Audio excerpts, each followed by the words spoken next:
Hello, dear classmates. Today I'm going to talk about three topics: assemblage, minimalism, and the artist Henry Moore.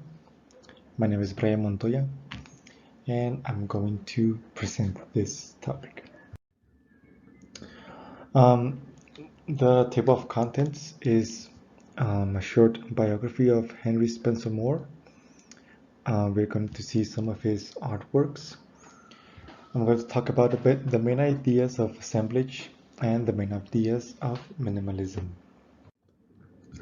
So the first one is the biography of Henry Spencer Moore. Better known as Henry Moore, he was born on July 30, 1898 and died on 31st August of 1986. He was born in Castleford, a small mining town in Yorkshire, England.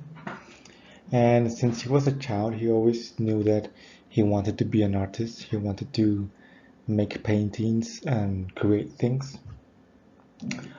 But later he had to participate in the First World War, which influenced his mindset. And of course, it influenced his paintings and his artworks. Um, Also, thanks to a partner that he had in the war, he realized his ambition to become an artist, and he assisted to several schools, the Leeds School of Art and the Royal College of Art in London. And by 1930, he was one of the most influential or the leading avant-garde sculptors of Europe. Um, he not he did not do sculptures. He did not only do sculptures. He also did carving, paintings, tapestries. He did designs on textiles. So he had a big variety of artworks, but his main area was sculpture. And as I mentioned, war influenced his artwork, so we're going to see some of his paintings that he did during the war. So as I mentioned, he did some paintings during the Second World War. He had this tendency to draw women and children, which is pretty interesting and curious that he only drew women and children. He also wanted to communicate the feelings and emotions during those times. So most of this painting represented suffering and sorrow of the population. Here we have some examples. These paintings were made out of crayon and pencil, that were cheap materials because the war and stuff. So he had to use cheap materials like pencils, crayons to do his paintings. And here we have a woman, and on your left side, if you take a closer look, the majority of the people there are women. Here we have another paintings, which is again mother and children, or women and children, again made with pencil and crayons. Here we have tapestries. These are not paintings like on canvas. These are tapestries, and again it's women and children. Now I'm going to talk about some characteristics of his sculptures, specifically of his sculptures only, because this was his main area. So, as the first characteristic, he did a lot of abstractions of human figures. He did not did like realistic figures. He did abstraction ones. He also included holes, and the majority of his sculptures were hollow. And something pretty interesting, and which made him famous around the world, was his reclining nude figures. He did a lot of reclining um, figures, and most of his artworks were made out of bronze and stone. So here we have one of his most famous one. As you can see, again, a woman, a naked woman in this case. And this is the reclining figure that I mentioned before. This is made out of stone, but as you can see, this is an abstract figure. It's not like realistic because it has modifications on her thighs, arms, head. So it's an abstraction representation. Here we have another reclining figure. As you can see, it's still a woman, a naked woman. It's a reclining figure, but it has holes and has like piercings, but it's still a woman, and of course it's in abstraction representation. And here we have another one, and this is even more hollow. It has more holes, and it's of course even more abstract, but it's still a woman, a naked woman, and it's a reclining figure. He also invented this representation again of a mother and her child, which it's called internal and external forms. This is composed of two main structures, the internal and the external. The internal is the representation of the child, and the external is a representation of the mother or the womb of the mother. So the complete figure represents like love or protection of the mother to his child, to her child. And you can find these as separate pieces. You can find either the interior and the exterior form. You can find it like separated, or you can find it joined together. Now I'm going to talk about this art style assemblage that, in my opinion, more of a art style. I consider it a technique because it's more of a technique. So the main characteristics are these four, well, three. And this is the use of pre-existing materials to create a new one.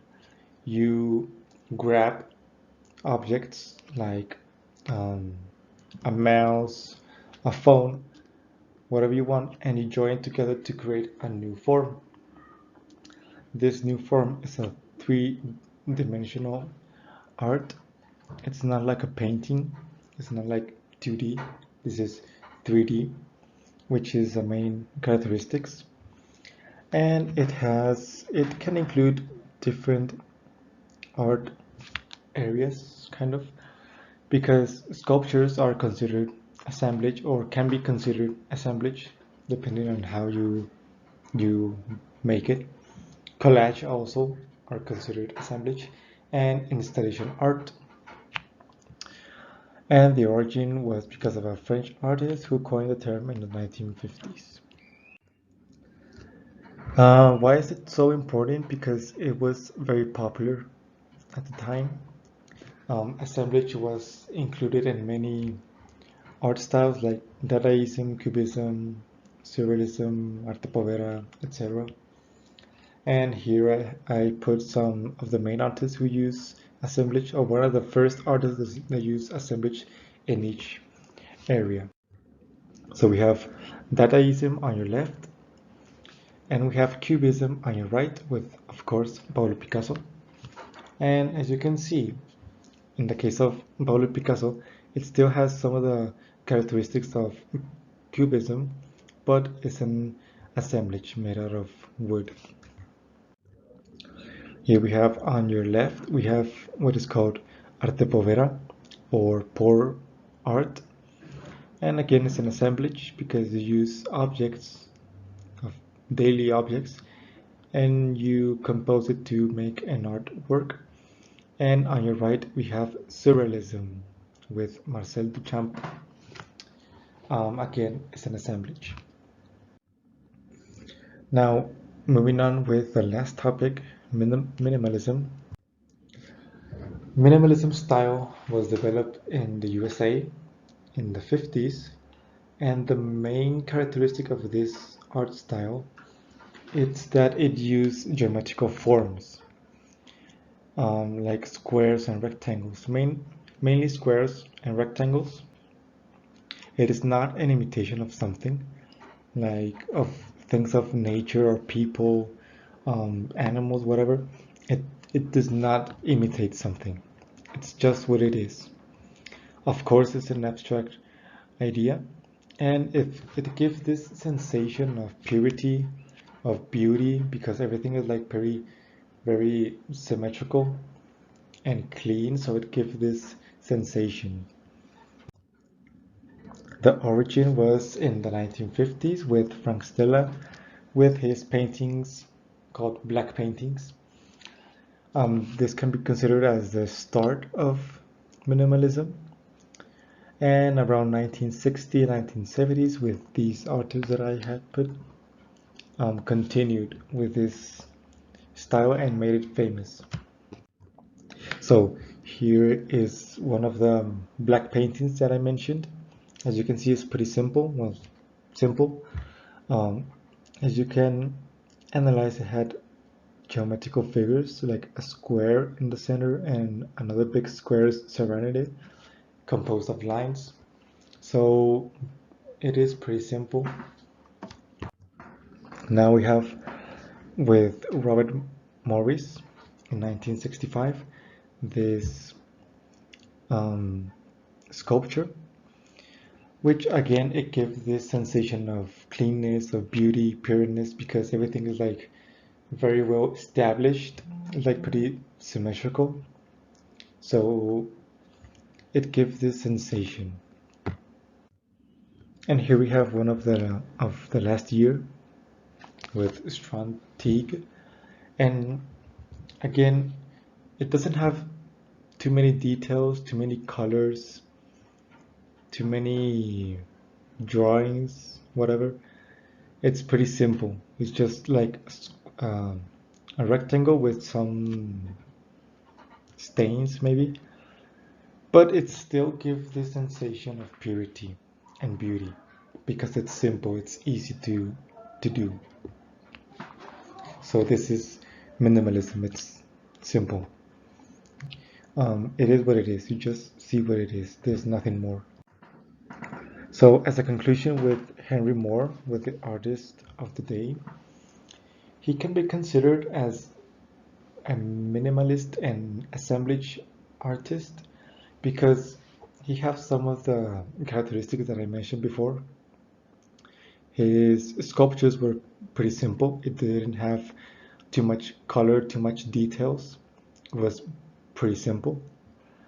Um, it was an abstract representation. It was like not realistic. So